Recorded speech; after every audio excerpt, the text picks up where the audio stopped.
भगवान विष्णु ने बताया किस श्राप के कारण किन्नरों की उत्पत्ति हुई।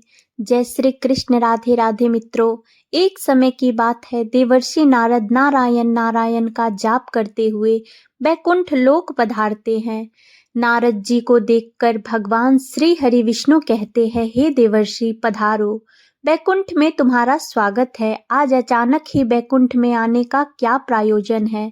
अवश्य ही कोई महत्वपूर्ण समाचार लेकर आए होंगे। नारद जी कहते हैं, हे प्रभु मेरा प्रणाम स्वीकार कीजिए। आप तो सब कुछ जानते हैं, फिर भी अनजान बन रहे हैं। इस ब्रह्मांड के कण कण में आप ही वास हैं, मेरे भीतर भी आपका ही वास है। आप भली भांति जानते हैं कि मैं आपके पास किस प्रयोजन से आया हूँ। भगवान विष्णु कहते हैं, हे नारद, मैं अवश्य जानता हूँ तुम्हारे मन में क्या चल रहा है, और आज तुम मानव जाति के कल्याण के उद्देश्य से ही यहाँ पर आए हो। इसलिए तुम्हारे मन में जो भी शंका है, निसंकोच होकर पूछ लो। नारद जी कहते हैं, हे प्रभु, यदि आप आज्ञा दे तो आपसे मैं एक प्रश्न पूछने के लिए आया हूँ। हे प्रभु, ब्रह्मदेव ने सृष्टि की रचना करते समय स्त्री और पुरुष का निर्माण किया था और दोनों को ही एक दूसरे के पूरक बनाया है। किंतु हे प्रभु, किन्नरों की उत्पत्ति कैसे हुई? तो ना पूर्ण रूप से पुरुष है और ना ही स्त्री है। भगवान विष्णु कहते हैं, हे देवर्षि, आज तुमने उचित ही प्रश्न किया है। तुम्हारे इस प्रश्न का उत्तर महाराज सुदम की कथा में छिपा हुआ है। देवर्षि कहते हैं, हे प्रभु, महाराज सुदम कौन थे और उन्हें किस कारण से स्त्री का शरीर प्राप्त हुआ था? कृपया आप मुझे महाराज सुदम को कथा विस्तार से सुनाइए। भगवान विष्णु कहते हैं, हे देवर्षि, आज मैं तुम्हें महाराज सुदन की कथा सुनाता हूँ। इस कथा के माध्यम से तुम्हें तुम्हारे सभी प्रश्नों के उत्तर मिल जाएंगे, इसलिए तुम इस कथा को ध्यान से पूरा जरूर सुनना। जो भी इस कथा को पूरा सुनता है उसके पापों का नाश होता है। देवर्षि कहते हैं, हे प्रभु, मैं इस कथा को पूरा अवश्य सुनूंगा, कृपया आप वह कथा मुझसे कहिए। फिर भगवान विष्णु नारद जी को महाराज सुदम की कथा सुनाने लगते हैं। हे नारद, पूर्व काल की बात है, पृथ्वी लोक पर महाराज सुदम नाम के एक राजा राज्य किया करते थे। वे बड़े ही पराक्रमी, धर्मपरायण, सत्य धर्म का पालन करने वाले, सूरवीर और जितेंद्रिय थे। उन्होंने अपने कर्मों से कुल का गौरव बढ़ाया था। महाराज सुदम दान शूर और विद्वान थे। उनके राज्य की प्रजा उनसे अत्यंत संतुष्ट रहा करती थी। एक दिन महाराज सुदम घोड़े पर सवार होकर शिकार करने के लिए जंगल में चले गए। उनके साथ सिपाही और कुछ मंत्री भी थे। महाराज ने अपने कानों में कमनीय कुंडल पहने थे। उनके पास आज गर्व नाम का धनुष था और बाणों से भरा हुआ तरकस धारण करके वे जंगल में भ्रमण करने लगे। उसी समय जंगल के पास एक कुमार नाम का जंगल था, जो बहुत ही सुंदर दिखाई पड़ रहा था। वह वन दिखने में तो अत्यंत सुंदर किंतु भयभीत करने वाला था। उस वन में भगवान शिव की माया फैली हुई थी, जिस कारण से वह वन पृथ्वी पर स्वर्ग की तरह प्रतीत हो रहा था। अनेक जंगली पशुओं की ध्वनि दूर दूर से सुनाई पड़ रही थी, जिसे सुनकर राजा का मन सुख की अनुभूति कर रहा था। कोयल पक्षियों की मधुर ध्वनि कानों में पड़ने से महाराज सुदम अत्यंत प्रसन्न हो रहे थे।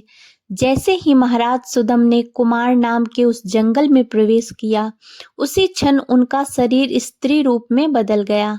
महाराज का घोड़ा भी घोड़ी के रूप में बदल गया। उनके साथ आए हुए सभी सिपाही और मंत्री भी स्त्री बन गए। अचानक हुए इस विचित्र बदलाव को देखकर महाराज और सभी सिपाही आश्चर्यचकित हो गए और चिंता में पड़ गए। वे मन ही मन सोचने लगे, यह क्या हो गया? महाराज सुदम अपने स्त्री रूपी शरीर को देखकर बहुत दुखी होकर लज्जित हो गए और अपने सिपाहियों से कहने लगे, यह हमारे साथ क्या अनिष्ट हो गया है? हम सभी अचानक से पुरुष से स्त्री कैसे बन गए? अब हम क्या करें? स्त्री का शरीर लेकर हम घर कैसे जाएं? और कैसे मैं राज्य का संचालन करूंगा? हमारी प्रजा हमें देखकर क्या कहेगी? देवर्षि भगवान विष्णु से कहने लगे, हे प्रभु, आपने यह बड़े आश्चर्य की बात कही है। देवताओं के समान तेजस्वी राजा सुदम को स्त्री का शरीर कैसे प्राप्त हो गया, इसका क्या कारण है? कृपया बताइए। उस रमणीय वन में राजा ने ऐसा कौन सा कार्य किया जिससे उन्हें स्त्री का शरीर प्राप्त हुआ? कृपा करके विस्तार से बताइए। तब भगवान विष्णु कहने लगे, हे देवर्षि, इसके पीछे भगवान शिव की ही माया है। भगवान शिव की माया से ही महाराज सुदन को और उनके सिपाहियों को स्त्री का शरीर प्राप्त हुआ है। इसलिए अब तुम्हें इस कथा को ध्यान से सुनो। एक समय की बात है, भगवान शिव और देवी पार्वती इसी वन में एकांत में विहार कर रहे थे कि सनकादिक मुनि दसों दिशाओं को प्रकाशित करते हुए भगवान के शंकर के दर्शन करने के लिए उस वन में आ गए। सनकादिक मुनियों को किसी भी प्रकार का बंधन नहीं है, वे बिना आज्ञा लिए किसी भी स्थान पर कभी भी आ जा सकते हैं। फिर जब वे चारों मुनि भगवान शंकर के दर्शन के लिए उस वन में आ गए तो उन्होंने देखा कि देवी पार्वती और भगवान शिव एकांत में विहार कर रहे थे। सनकादिक मुनियों को अचानक से उस स्थान पर आता हुआ देखकर देवी पार्वती अत्यंत लज्जित हो गई। देवी पार्वती तुरंत भगवान शिव से दूर होकर खड़ी हो गई। जब उन चारों मुनियों ने देवी पार्वती और शिवजी को एकांत में विहार करते हुए देखा तो वे तुरंत ही वहां से लौटकर नर नारायण के आश्रम की ओर चले गए। जब भगवान शिव ने पार्वती को लज्जित होकर दूर खड़ा हुआ देखा तो वे कहने लगे, हे प्रिय, तुम इस प्रकार से लज्जित क्यों हो रही हो? वे चारों तो हमारे पुत्र के समान हैं, उनसे तुम्हें लजाना नहीं चाहिए। देवी पार्वती कहने लगी, हे प्रभु, स्त्री को अपने पुत्र के सामने भी कभी पति के साथ विहार नहीं करना चाहिए, उसे सदैव ही मर्यादा में ही रहना चाहिए। आपने तो कहा था इस स्थान पर कोई नहीं आएगा, फिर हमारे एकांत में विघ्न निर्माण के लिए यह चारों मुनि कहाँ से आ गए? आप तुरंत ही कोई ऐसा उपाय कीजिए जिससे कोई भी इस वन में ना आए, नहीं तो मैं इस स्थान से चली जाऊंगी। तब भगवान शिव ने कहा, हे प्रिय, ठीक है, तुम्हारे इस दुख को दूर करने के लिए मैं अभी उपाय करता हूँ। हे प्रिय, आज से ही इस वन में कोई भी पुरुष भूल से भी आ जाएगा तो वह स्त्री हो जाएगा। हे देवर्षि, उस दिन से जो भी उस वन में जाता है वह स्त्री बन जाता है। जो लोग यह जानते हैं कि उस वन में शिवजी की माया फैली हुई है, वे भूल से भी उस वन में नहीं जाते हैं। किंतु महाराज सुदम इस बात को नहीं जानते थे और वे अज्ञातवश अपने सिपाहियों के साथ उस वन में चले गए और शिवजी की माया के प्रभाव में आकर उनका पुरुष तो नष्ट हो गया और वे सभी स्त्री बन गए। स्त्री का शरीर प्राप्त होने के बाद महाराज लज्जावश घर नहीं गए और उसी वन में इधर उधर भटकने लगे। स्त्रीत्व प्राप्त होने के कारण उनका नाम ईला पड़ गया। इस प्रकार से महाराज सूदन ईला के रूप में वन में अपनी सखियों के साथ इधर उधर भटकने लगे। एक दिन वे सभी वन में सुंदर जलाशय के पास खेल रहे थे। उसी समय चंद्रमा के पुत्र बुध उसी स्थान से गुजर रहे थे। अनेक स्त्रियों के साथ भ्रमण करती हुई उस युवती ईला को देखकर चंद्रमा के पुत्र बुध उस पर मोहित हो गए। उस इलाके में सुंदर तथा मनमोहक रूप को देखकर बुद्ध जी मंत्रमुग्ध हो गए और उसी क्षण उनके मन में उस ईला को पाने की इच्छा प्रकट हो गई। जब ईला ने भी बुद्ध जी का सुंदर रूप देखा तो वे भी बुद्ध जी पर मोहित हो गई और उन्हें अपना पति बनाने के लिए व्याकुल हो उठी। इस प्रकार से ईला और बुद्ध दोनों ने एक दूसरे को देखकर अपना प्रेम प्रकट किया। परस्पर अनुराग के कारण उन दोनों ने विवाह कर लिया और कुछ दिनों में उन दोनों के बीच संभोग हुआ। फिर बुद्ध ने ईला के गर्भ से एक संतान को उत्पन्न किया जिसका नाम पूर्वा रखा गया, जो आगे चलकर चक्रवर्ती सम्राट हुआ।